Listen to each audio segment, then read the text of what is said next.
দীর্ঘদিন একসঙ্গে কাজ করলে কি শুধুই বন্ধুত্ব থাকে, নাকি তার বাইরে কিছু জন্ম নেয়? এই প্রশ্নই ঘুরপাক খাচ্ছে নেট দুনিয়ায়। আলভি তিথি ইস্যুর রেশ কাটতে না কাটতে এবার আলোচনায় উঠে এসেছে আরেক জনপ্রিয় জুটি নিলয় আলমগীর ও জান্নাতুল সুমাইয়া হিমি। বছরের পর বছর একসঙ্গে কাজ করতে করতে ১.৫ শতাধিকের বেশি নাটকে জুটি বেঁধেছেন নিলয় হিমি। প্রযোজক পরিচালকরাও নাকি একসঙ্গেই তাদের শিডিউল চান। ফলে অনেকের মনেই প্রশ্ন, এই ঘনিষ্ঠতা কি শুধুই পেশাগত?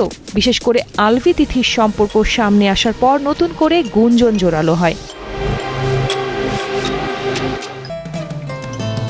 বসুন্ধরা টিস্যু অশুদ্ধতার বিরুদ্ধে এক বিন্দুও ছাড় নয়। এই পরিস্থিতিতেই নিলয়ের স্ত্রী তাসনুভা তাবাসসুম হৃদি সামাজিক মাধ্যমে একটি স্পষ্ট বার্তা দেন। তিনি লেখেন, তিনি কারো মতো অতটা বোকা নন, তাই অযথা মেনশন করে বিরক্ত না করতে। তার পোস্ট ও মন্তব্যে স্পষ্ট, স্বামীর প্রতি তার অগাধ বিশ্বাস রয়েছে এবং গুঞ্জনকে তিনি গুরুত্ব দিচ্ছেন না।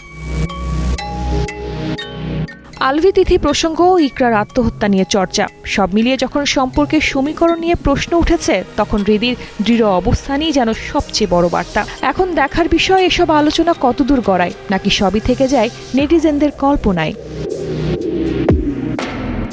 শালীন সুমি, কালের কণ্ঠ।